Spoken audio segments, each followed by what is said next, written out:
Lehen aipatu den bezala, Itziar Bikuña dugu hemen, Gizarte Interbentzio Teknikaria Sekretariado Gitano Fundazioan. Ongi etorri, Itziar. Mila esker. Zer moduz ondo? Bai. Bueno, hori, zerbitzu berri bat jarri duzue martxan fundazioan, ez da? Bai. Baina lehenik eta ben konta iguzu, zertan dantza Sekretariado Gitano Fundazioa? Sekretariado Gitano irabazi asmorik gabeko erakunde bat da, eta estatu mailan egiten dugu lan. Hemen Nafarroan baditugu bi bulego, bat Iruñan eta beste bat Tuteran. Eta zeintzuk dira bere helburu nagusiak? Kulturaniztasuna errespetatu zigituen eskubideak bermatzea da. Ze zerbitzu eskaintzen dira? Gehien bat hiru arlotan egiten dugu lan. Alde batetik hezkuntzan, gaztetxoekin eta ikasleekin bai lehen hezkuntza eta bigarren hezkuntzakoekin, enplegu mailan lan bilaketan laguntzen dugu, eta auzo eta herri askotan arlo komunitarioan. Gure zerbitzuak ijitoei zuzenduta gaude gehien bat, baina edonork etorri daiteke bulegora eta laguntza eskaintzen diogu. Oso ongi. Eta zerbitzu berri hau edo martxan jarri duzuena, ze honen inguruan?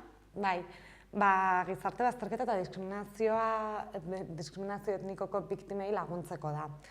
2010an Gizarte Diskriminazio eta Diskriminazio Etnikoa Desagerrarazteko Kontseiluak programa berria hasi zuen eta gaur egun 8 erakunde gaude lanean. Sekretariado Gitanok bada koordinatzailea, programanen koordinatzailea, eta Nafarroan CEAR eta Gurutze Gorriarekin egiten dugu lan. Programa honek bi helburu ditu edo bi lerrotan egiten du lan. Alde batetik diskriminazioa sentitu izan duten pertsonei laguntza ematea, eta beste batetik formazioa eskaintzen dugu. Formakuntza eskaintzen diogu bai erakunde sozialei, zerbitzu sozialei, poliziari, komunikabidei, kontuan izan behar dugulako diskriminazio etnikoa legez debekatuta dagoela. Eta hola tratatu behar dugula, ez? Eta kontuan hartu behar dugu salaketak argi izan behar dugula noiz salatu eta nola tratatu gai hau, ez? Eta, zergaitik erabaki zen martxan jartzea?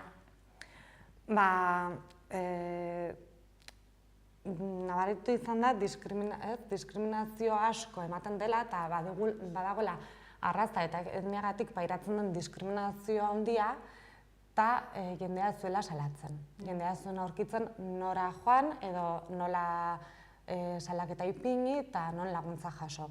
Erabaki izan zen programa hau martxan jartzea, laguntza hori eskaintzeko, eta ere gizartea pixka bat kontzientziatzeko diskriminazio hori legez kanpo dagoela, eta alde batetik diskriminazio hori eten behar dela eta jasotzen dutenek salatu behar dutela. Orduan beharrak somatu zenituzten eta horregatik. Hori da. Eta zein da egoera Nafarroa mailan? Kontuan hartu behar dugu 10% diskriminazioak soilik salatzen direla. Orduan, Nafarroa mailan ez ditugu datu ziurrak, ez dakigu zehazki ze diskriminazioa pairatzen duten bai edo immigranteek edo ijituek. Baina estatu mailan 2016an 381 kasu individual eta 250 kasu kolektibo salatu ziren. Hala ere badakigu hori soilik 10% kasuak direla. Egin behar asko daude oraindik orduan, ez? Bai. Egin behar dugun lehenengo gauza da formakuntza jaso, identifikatzen ikasi, jakin behar dugu zer den diskriminazio etnikoa eta zer ez den, eta somatzen dugunean salatzea, ez? Eta jendea burujabetzea eta horren aurrean, ez? Zerbait egin behar dugula. Zenbat pertsona daude zerbitzu honen atzean? Momentu honetan zerbitzua Lorena, nire lankide batek jarri du martxan, eta bera da jendearekin egoten dena eta laguntza eskaintzen duena. Eta Sekretariado Gitanoren atzean? Nafarroan 18 langile inguru gaude eta estatu mailan 600 baino gehiago. Bada, jende asko. Bai. Hori da lan handia dagoelako ere. Bai. Eta zer egiten da kasu bat etortzen denean? Pertsona iristen denean, lehenengo gauza egiten dena da, Lorenarekin jartzen da kontaktuan eta bere datu pertsonalak hartzen ditugu.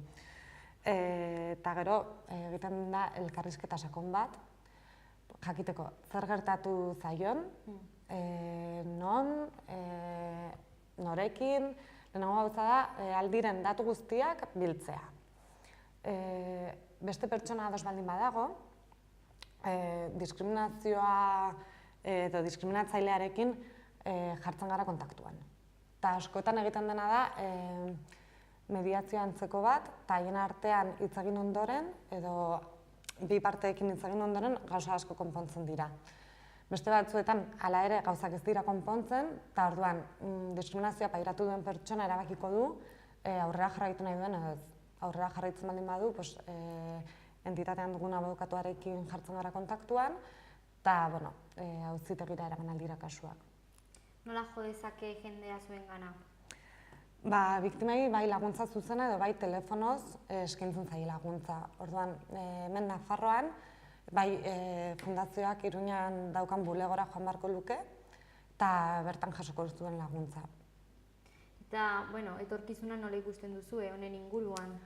Egoera zaila da, lan asko dugu oraindikan, hori esan bezala soilik 10% kasuak salatzen dira, eta honen, pixkat diskriminazioa dagoela eta diskriminazioa pixkat ez argira ateratzeko fundaziotik egin ditugu kanpaina ezberdinak, azkeneko urteetan el tatuaje que más duele edo yo no soy trapacero kanpainak egin ditugu. Bueno, espero dugu lan garrantzitsua da egiten duzuena, orduan egoera hobetzen den, ez? Bai. Eskerrik asko Itziar gurekin hau elkarbanatzeagatik. Zuei. Hurrengora arte.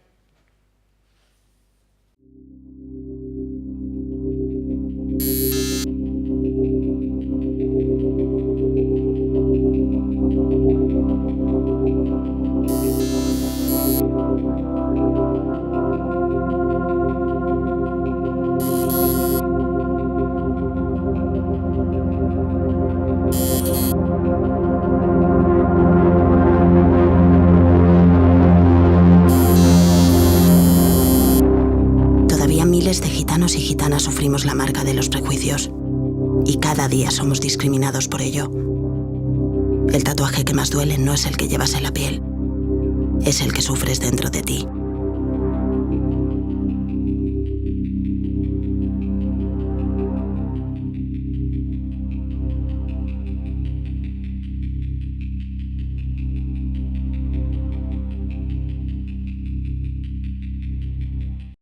Fue un día que estaba el niño haciendo los deberes. Me acerqué a la habitación a verlo, se da la vuelta y me hace la pregunta. Le digo, pregúntale a tu madre, que normalmente me funciona, pero esta vez no tenía ni idea.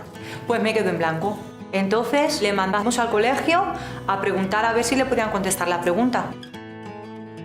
Pues nada, estábamos en clase aprendiendo cómo viven los esquimales y de repente va Samuel y levanta la mano. Cuando un niño levanta la mano nunca sabes por dónde te va a salir, pero lo de Samuel me pilló absolutamente por sorpresa. Entonces acabó en mi despacho. Mira que han venido niños a mi despacho por diferentes causas, pero nunca por una simple pregunta. Le puse en contacto con alguien que conozco. No es fácil dejarme sin palabras, y Samuel lo hizo. Le comenté que esta no era la instancia adecuada, y entonces él me preguntó, ¿y cuál es? Quiere ir al Ministerio de Educación. Yo, como siempre, le voy a apoyar. Y yo. Y yo. Y yo. Tú también puedes apoyar a Samuel.